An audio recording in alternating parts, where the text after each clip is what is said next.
В этом видео ты узнаешь биографию главного проповедника биткоина об Андреусе Антонополосе. Цель этого ролика, чтобы большее количество людей поняли, что биткоин это не валюта, биткоин это интернет денег.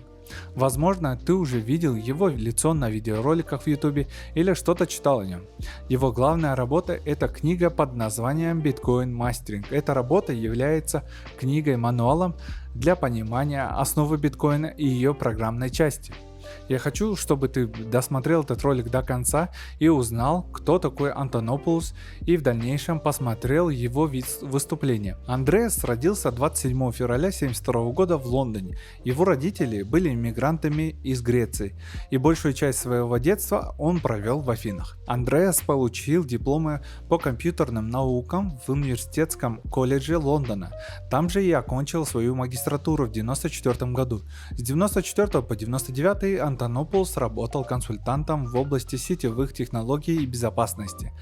С 2000 по 2012 год Антонополос был старшим вице-президентом компании Nemercher Research, исследовательскую компанию, которая занимается изучением влияния технологий на бизнес и общество.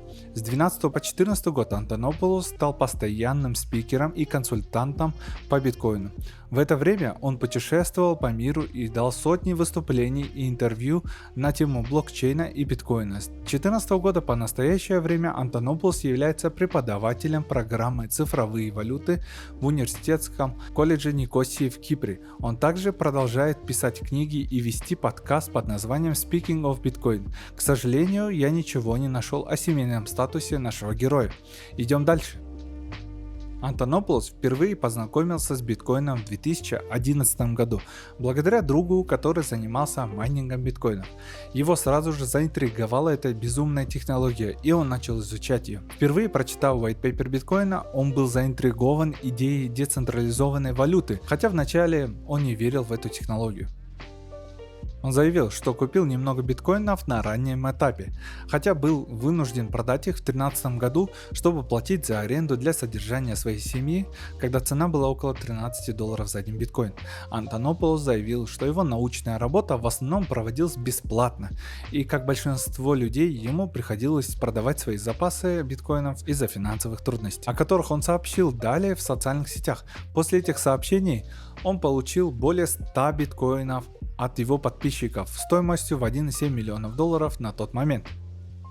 В марте 2014 года Андреас организовал сбор средств для Дориана Сатоши Накамото, 64-летнего калифорнийского инженера, которого Newsweek по ошибке назвал создателем биткоина. Антонополос собирал пожертвования в биткоинах. В ходе кампании было собрано около 50 биткоинов. Накамото поблагодарил биткоин-сообщество за пожертвования и его поддержку.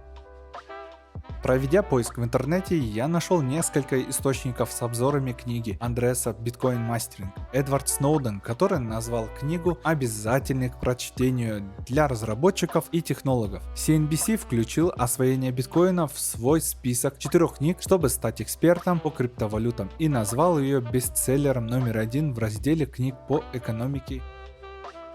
Основная цель книги Андреаса Антонополоса Mastering of Bitcoin – предоставить читателям руководство для понимания технологий, лежащей в основе биткоина, и участия в экономике цифровых валют. Книга ориентирована на разработчиков, технических энтузиастов, но первые 2 главы доступны не программистам. Книга охватывает такие темы, как история денег, основы криптографии и принципы технологии блокчейн, майнинга, биткоина и безопасность кошелька. Книга – отличный ресурс для тех, кто хочет глубже понять базовые технологии и концепции биткоина и криптовалют в целом. Антонополос является ярым сторонником Lightning Network. Lightning Network – это платежный протокол второго уровня, который работает поверх основной сети блокчейна биткоина и обеспечивает практически мгновенные транзакции между двумя сторонами. Lightning Network – это усовершенствование, которое обеспечит следующий уровень масштабирования биткоина, повышая скорость и конфиденциальность при одновременном снижении комиссии. Транзакции Lightning Network происходят вне цепи, что означает, что они не сразу записываются в блокчейн биткоина, а позже производятся партиями. Это позволяет проводить транзакции намного быстрее и дешевле, чем на основной сети. Транзакция Lightning Network также позволяет осуществлять микроплатежи, которые не были доступны ранее, так как были нерентабельны на первом уровне. Антонополос стал соавтором книги под названием Mastering the Lightning Network, которая была опубликована в декабре 2021 года. Книга представляет собой практическое руководство по пониманию Lightning Network и того, как она обеспечит следующий уровень масштабирования биткоина. Антонополос также подготовил видеоролик, в котором он подробно рассказывает о многих заблуждениях, возникших в отношении Lightning Network. Ссылка будет в комментариях. В видео он объясняет, что Lightning Network не является угрозой децентрализации биткоина. Она может увеличить децентрализацию и позволит большинству количества людей управлять узлами самим. Антонополос говорит в своих выступлениях о важности разумного отношения к биткоину и участия в экономике, а не отношения к нему как только инвестиции. Это может интерпретировано быть как совет подходить к новым возможностям только с холодной головой и сосредоточиться на их практическом применении, а не только на потенциальной финансовой выгоде.